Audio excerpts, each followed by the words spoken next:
పాకిస్తాన్ అలాగే బలూచ్ ఆర్మీకి బలూచిస్తాన్ లిబరేషన్ ఆర్మీకి మధ్య యుద్ధం రోజు రోజుకి ముదురుతోంది. ఇంకా చెప్పాలంటే క్షణానికి ఆ ఉత్కంఠ, ఆ పోరు ఇంకా పెరుగుతూ ఉంది. పాకిస్తాన్ తీరును వ్యతిరేకిస్తూ 50 మంది బందీలని చంపేసింది బలూచిస్తాన్ లిబరేషన్ ఆర్మీ. ఈ అంశానికి సంబంధించి కొద్దిసేపటి క్రితం చెప్పుకొచ్చింది.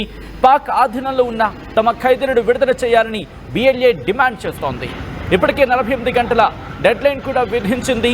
మరికొద్ది గంటల్లోనే ఆ డెడ్ లైన్ కూడా ముగింపు దశకు చేరుకోబోతోంది. ముగింపుకు రాబోతోంది. పాకిస్తాన్కు 20 గంటల గడువు ఇచ్చింది బలూచిస్తాన్ లిబరేషన్ ఆర్మీ. ఇప్పటి వరకు పాకిస్తాన్ ఆర్మీకి చెందిన 100 మంది సైనికులని చంపేశామంటూ BLA చెప్పుకొచ్చింది.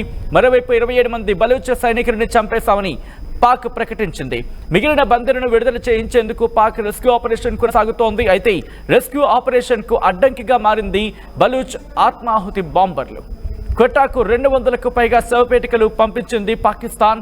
ఎలాంటి పరిస్థితులైనా ఎదుర్కోవాలని పాకిస్తాన్ నిర్ణయానికి వచ్చినట్టుగా తెలుస్తోంది. విజువల్స్ మీరు చూస్తున్నారు. అక్కడ ఆపరేషన్ కి సంబంధించి ఇప్పటికీ డ్రోన్స్ ని అక్కడ రంగంలోకి దించింది. దాంతోపాటు ఇటు ఏరియల్తో అంటే ఇన్ఫాక్ట్ ఏరియల్ వ్యూతో అంటే గగనతలం నుంచి బాంబులతో విరుచుకుపడుతోంది. దాంతోపాటు ప్రస్తుతం అక్కడ ఎటువంటి పరిస్థితులు ఉన్నాయంటే కనుక అది ఎత్తైన కొండ ప్రాంతం, మరి ముఖ్యంగా సొరంగ మార్గానికి సంబంధించి అక్కడ ఉంటుంది. అదిగో మీరు చూస్తున్నారు కదా, ప్రస్తుతం ఆ ప్రాంతానికి సంబంధించి ఎటువంటి పరిస్థితులు ఉన్నాయో చూడొచ్చు. అక్కడికి చేరుకోవడం కష్టతరం అవుతోంది. కేవలం గగనతలం నుంచి మాత్రమే అక్కడ ఆ బలూచిస్తాన్ లిబరేషన్ ఆర్మీతో పాకిస్తాన్ యుద్ధం కొనసాగుతోంది. ఎందుకంటే కనుక వాళ్ళ దగ్గర 214 మంది బందీలుగా ఉన్నారంటూ కూడా ఇటు చెప్పుకొచ్చింది బలూచిస్తాన్ లిబరేషన్ ఆర్మీ. ఇన్ఫాక్ట్ ఆ లెటర్ని కూడా మిమ్మల్ని ఇచ్చే ప్రయత్నం చేస్తుంది RTV. ఎందుకంటే ఆ లెటర్లో వాళ్ళు క్లియర్గా మెన్షన్ చేశారు ఎంతమంది తమ దగ్గర ఉన్నారు, ఎవరెవరు ఉన్నారు అనే అంశానికి సంబంధించి ఎంతమంది ఉన్నారు ఆ లెటర్లో కూడా పేర్కొంది. ఆ లెటర్కి సంబంధించి నేను చెప్పే ప్రయత్నం చేస్తాను. ఎందుకంటే కనుక వాళ్ళు డెడ్ లైన్ విధించిన క్రమంలో 48 గంటల వాళ్ళకి అల్టిమేటం ఇచ్చిన క్రమంలో 214 మంది Pakistani personnel including military, paramilitary, police and intelligence officers are being held under full security and in accordance with the rule of war by the Baloch Liberation Army 214 మంది తమ ఆధీనంలోకి తీసుకున్నట్టు చెప్పుకొచ్చింది. విజువల్స్ మీరు చూస్తున్నారు. ప్రస్తుతం అటు పాకిస్తాన్లో ప్రతి ట్రైన్కి సంబంధించి దాదాపుగా అటు బలూచిస్తాన్ లిబరేషన్ ఆర్మీ అంటే ఇన్ఫాక్ట్ బలూచిస్తాన్కి వెళ్ళి ఆ ట్రైన్లకు మరింత సెక్యూరిటీని ఇచ్చింది, కొన్ని నిలుపుదల చేసినట్టుగా తెలుస్తోంది. విజువల్స్ మీరు చూస్తున్నారు. శవపేటికలు వెళుతున్న విజువల్స్ మీరు చూస్తున్నారు. కాస్త ఎటువంటి నిర్ణయమైన ఎటువంటి పరిస్థితులు ఎదుర్కొనేందుకు సిద్ధంగా ఉండాలంటూ కూడా ఇటు పాకిస్తాన్ అక్కడ ప్రజలకు చెప్పుకొచ్చింది. ఎందుకంటే ఇది సాధారణమైన విషయం కాదు.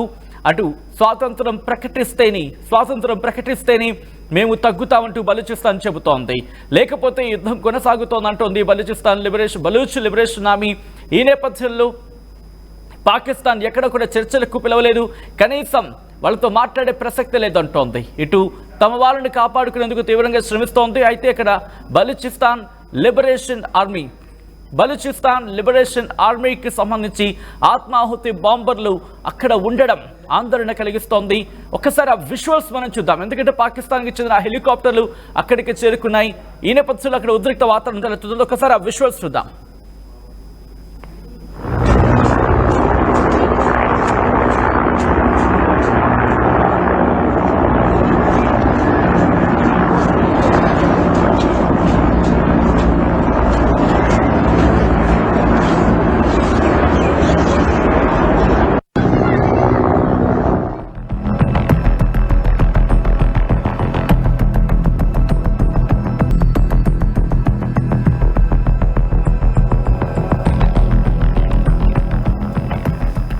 అక్కడ లేటెస్ట్ బ్రేకింగ్ న్యూస్ అందుతోంది. మరి ముఖ్యంగా ఆత్మాహుతి బాంబర్లకు సంబంధించి బలూచిస్తాన్ లిబరేషన్ ఆర్మీ కొద్దిసేపటి క్రితం మాట్లాడిన సందర్భానికి ఆ విజువల్ని మీరు చూశారు. వాళ్ళు ఒకటే చెప్తున్నారు, ఎంతటి ప్రాణత్యాగానికి సిద్ధం, ఎటువంటి పరిస్థితులు ఎదుర్కొనేందుకు బలూచిస్తాన్ లిబరేషన్ ఆర్మీ సిద్ధంగా ఉంది, సంసిద్ధత వ్యక్తం చేస్తోంది. ప్రాణత్యాగానికైనా సిద్ధమన్న నేపథ్యంలో ప్రస్తుతం ఆ ట్రైన్కి సంబంధించి అట్ ద సేమ్ టైం ఎక్కడైతే వీళ్ళని అపహరించారో, ఎక్కడైతే వీళ్ళని తమ ఆధీనంలోకి తీసుకున్నారో బలూచిస్తాన్ లిబరేషన్ ఆర్మీ అక్కడ కూడా ఆత్మాహుతి బాంబర్లను అక్కడ ఉంచడం జరిగింది. ఒకవేళ ఏదైనా జరిగితే ఎటువంటి తీవ్రమైన పరిణామాలు ఎదురుతాయి ముందే చెప్పుకొచ్చింది. ఇక్కడ పాకిస్తాన్ ఆర్మీకి 48 గంటల డెడ్ లైన్ విధించింది. ఈ నేపథ్యంలో మిలిటరీ ఆపరేషన్ చేపడితే కనుక గుర్తుపెట్టుకో పాకిస్తాన్, ఏ ఒక్కరూ మిగలరు, ఏ ఒక్కరిని కూడా మేము మిగల్చాం. దాంతోపాటు ఇప్పుడు ప్రస్తుతం పాకిస్తాన్ కంగారు, పాకిస్తాన్ ఆందోళన ఏంటంటే ఈ ఆత్మాహుతి బాంబర్లు ఎవరైతే ఉన్నారో వీళ్ళు ఆ ట్రైన్లో ఉన్నారు. ఆ ట్రైన్లో చిన్నపిల్లలు, మహిళలు, వృద్ధులు వీళ్ళందరూ ఉన్నారు. దీనికి సంబంధించి చర్చ జరుగుతోంది. దాంతోపాటు 214 మంది చుట్టూతా కూడా ఆత్మాహుతి బాంబర్లను పెట్టారు. ఏదైనా చిన్న తప్పు జరిగినా వెంటనే వాళ్ళు ఆ బాంబుల్ని పేల్చేసుకుంటారు, ఆత్మాహుతి చేసేసుకుంటారు. అటువంటి నేపథ్యంలో ఒక్కరంటే ఒక్కరు కూడా ప్రాణాలతో మిగిలే అవకాశం లేదు. ఇప్పటికే బలూచ్ లిబరేషన్ ఆర్మీ చెప్పుకొచ్చింది 100 మందిని చంపేస్తామంటూ చెప్పుకొస్తోంది. అంటే 50 మంది గురించి కన్ఫర్మేషన్ ఇచ్చింది. అంతకుముందు 30, అంతకుముందు 20 అంటోంది. ఒకవేళ ఈ లెక్కన చూసుకుంటే మొత్తం 100 మందిని ఇప్పటి వరకు చంపేసింది బలూచ్ లిబరేషన్ ఆర్మీ. ఇంకొక అంటే 214లో 100 మందిని కలిగి తీసేస్తే ఇంకొక 114 మంది మాత్రమే ప్రస్తుతం వాళ్ళ చెరలో ఉన్నారంటోంది. అయితే ఇక్కడ ఇంకొక ఇంట్రెస్టింగ్ అంశం ఏంటంటే కొంతమందిని విడిపించామంటోంది పాకిస్తాన్. సుమారుగా 100 మందిని విడిపించామంటోంది. ఎవరిని విడిపించినట్టు అనేది ఇప్పుడు ఇంకా క్లారిటీ రావాల్సింది. బలూచిస్తాన్ లిబరేషన్ ఆర్మీ వెర్షన్ ఒకలా ఉంది, బలూచ్ లిబరేషన్ ఆర్మీ వెర్షన్ ఒకలాగా, ఇటు పాకిస్తాన్కి సంబంధించి వెర్షన్ ఒకలాగా. ఎందుకంటే వీళ్ళు ఆ ప్రత్యర్థుడిని అంటే శత్రు దేశాలకు సంబంధించిన శత్రువుని చంపేస్తామంటే బలూచిస్తాన్ చెబుతూ ఉంటే, బలూచిస్తాన్కి సంబంధించిన బలూచ్ లిబరేషన్ ఆర్మీ వాళ్ళని చంపేస్తామని చెప్పి పాకిస్తాన్ చెబుతోంది. కానీ ఎక్కడ కూడా క్లారిటీ రావట్లేదు. ఒకసారి విజువల్స్ మీరు చూస్తున్నారు ఆ ట్రైన్లో శవపేటికలకు సంబంధించి. నిజంగా అఫ్కోర్స్ మానవత కూడా చూసినప్పుడు ఎవరు మరణించినా వాళ్ళకి అది ఆ కుటుంబానికి బాధే. కటింగ్ అక్రాస్ అంటే ఇటు దేశానికి అతీతంగా చూసుకుంటే కనుక ఎవరు మరణించినా ఆయా కుటుంబాలకి అది తీరని లోటే. బహుశా ఏం జరిగిందో ఏమో 200 శవపేటికలను, 1 కాదు 2 కాదు, గుర్తుపెట్టుకోండి, 200 శవపేటికలను తరలిస్తోంది పాకిస్తాన్ క్వెటాకు. బహుశా ఆ 200 మంది ఇక లేరా అనే క్వశ్చన్ మార్క్ ఇక్కడ రైజ్ అవుతోంది.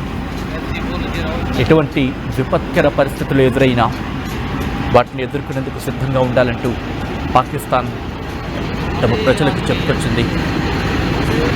ఈ నేపథ్యంలో ఏం జరుగుతోందనేది అక్కడ ఉత్కంఠను రేపుతోంది.